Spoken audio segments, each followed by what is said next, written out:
Radical. And tell you why I, Radical Rick, am not interested at all in the Xbox, ROG, Ally, Regular, and the X. In the same way, I'm not getting a Nintendo Switch 2, but for maybe slightly different reasons. Like, I'm really against Nintendo and the Switch 2 and everything they have done against gaming. So that's why I'm personally not going to get a Switch 2.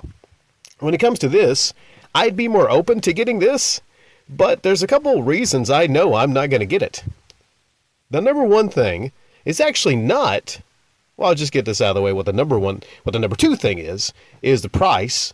It's not the number one thing. The price is going to be high. A lot of people are smoking some good stuff if they think this thing is going to be competing exactly with the Nintendo Switch. And it's going to be, I saw somebody post, well, maybe if they make the cheap one $399.99 and the expensive one $499.99, that's right around the price of the Switch, they could destroy Nintendo. No, not going to happen. Not going to happen. Even if Xbox maybe subsidizes the cost and does something, no, ROG's going to want their money. It's a partner. ROG's going to want their money. It's a partnership.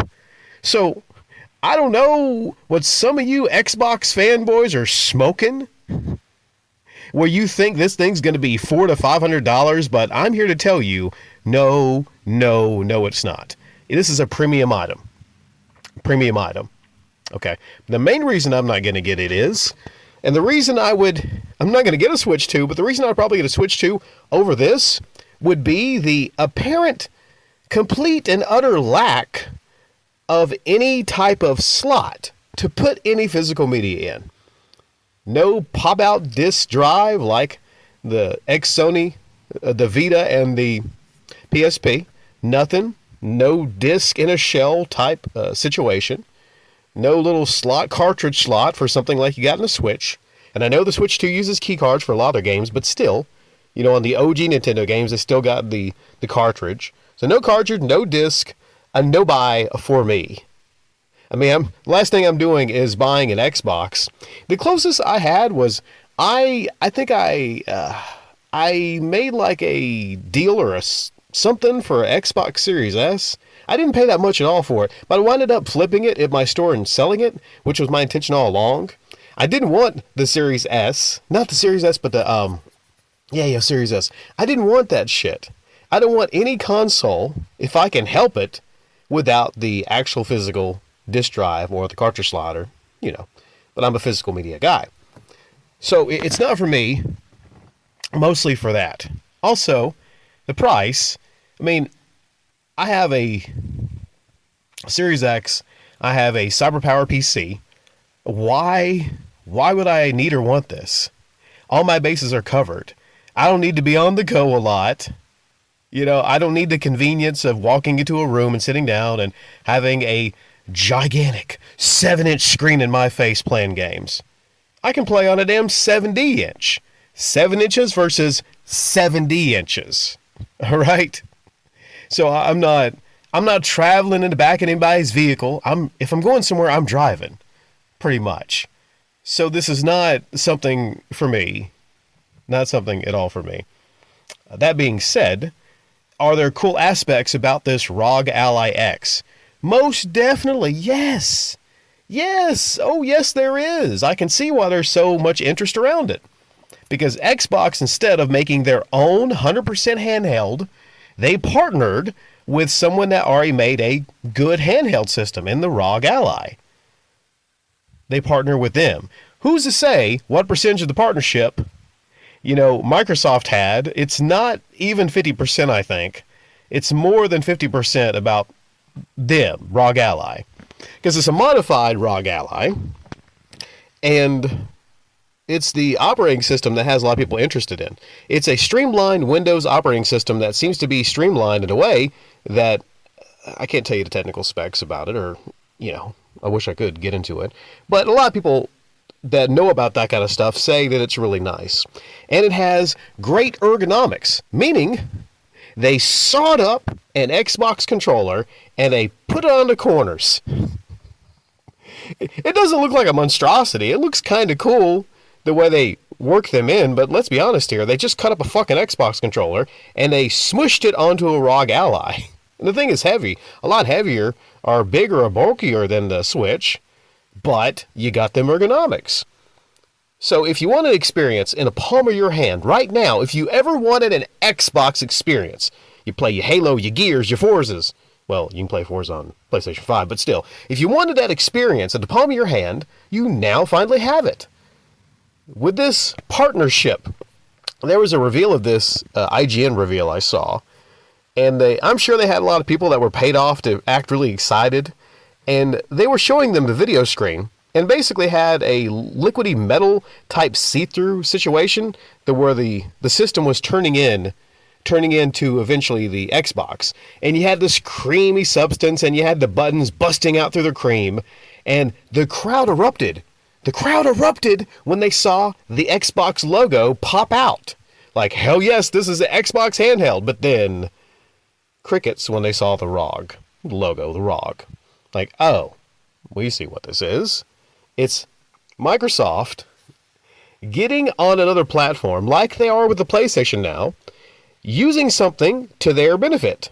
The PlayStation 5 is very popular, so they're putting their games on that right now. And when it comes to handhelds, I could see why they want to have their games on the Nintendo Switch. So they lost a little bit of respect from me, as Xbox has steadily after the 360 generation. Maybe all of my respect, actually, because they've, like Nintendo, I mean, they made some bad moves, getting rid of the devs that made that one really great game, for instance. Not really focusing on, like, making a lot of great exclusives or any exclusives for their system. Xbox is everything. Xbox is a litter box now. You know the deal. We've talked about it. Steadily, they've been losing my interest, personally, and my respect. So, if this is a huge success, well, that's good for them. You could say it's a smart move, because it would take a lot more time and effort, and it's only like, they're only Microsoft. They only have billions upon billions and billions and trillions, or whatever the fuck money they have. I don't know how much they delegate to their gaming division, but they have a lot of money. They're making a lot of money. With Game Pass, with stuff, If they could put a lot of their R&D, a lot of their forces into making a legitimate Xbox handheld system, one that was not a ROG Ally X, one that actually had a little place where you could put physical media, that would be awesome. Or even if it didn't have if it's all digital, but they brought it in at a custom price point, and they made it themselves, and they didn't have to partner with somebody who's going to want a lot of scratch. Now there is two of them, right? I can't tell you the specs between them, but they're both probably going to be a little pricier than the people that are saying, weirdly right now, the same people that are saying, oh man, Nintendo Switch, too expensive. $450? No, it's too much. I can't afford that. I can't afford that shit. Oh, I'm getting the Xbox system. I don't understand it. If you can't afford a Switch 2, you broke boys, how the hell are you going to afford something that's probably going to be close to $700-800 for the nice premium one? And that's just me guesstimating. It might be more than that. I mean, $700 is the minimum it's going to be for the nice one. And then you're looking at it $600. I mean, probably not, though. No, not even for the cheap one. The benefits. I'll just finish off here. And this, I know I said 10 minutes. This probably went beyond 10 minutes. So, into the bonus here. I really barely have time to upload this, but, doing what I can here. So the big benefits are, of course, the ergonomics, the streamlinedness of the operating system, but the fact that you can actually play games from the storefronts like you would on PC, Epic, Battle.net, Steam. So you could, if you're on the go a whole lot, or hell, even if you're not on the go, and let's say you have a kind of a weaker PC and you have a Steam account on it, you haven't upgraded your PC, if you're walking around the house a whole lot and you're that guy that might want this, you want to have your ability to take your Steam games on the go with you wherever you are. Let's say you go to work and you get an hour lunch or whatever, and I mean, shit. Thing about this is, it's going to be so expensive. Why would you want to take it with you wherever? There's going to be a lot of thefts of this item, is what I'm saying. So, I mean, shit. At least with a phone that's like $1,000 or something like that, it's in your pocket at all times. This is going to require, since it's bigger, a carrying case, and I'm just seeing a whole lot of thefts of these things probably happening in the future. It seems like you wouldn't want to take this thing out of your house. But, you know, Xbox warned you all.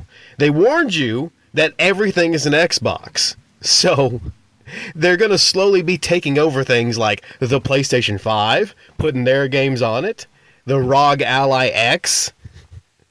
And trust me, if they get through and they kidnap Mario and stick like a ball gag in his mouth, you know, maybe get the battery out with the jumper cables and threaten to shock Mario's a nutsack. If they do this, they're going to try to take over everything.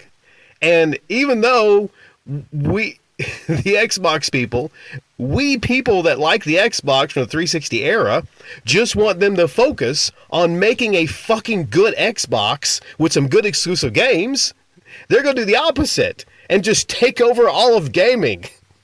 You know, which is a bold strategy.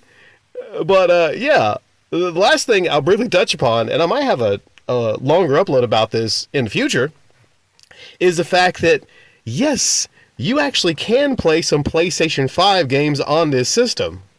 So isn't that crazy, huh? A lot of you people said, like, hey, you know, Microsoft, all they're doing is putting their games on other platforms and everything. But now in this weird kind of twist, you can play PlayStation 5 games on a kind of Xbox system? That's a plot twist, isn't it?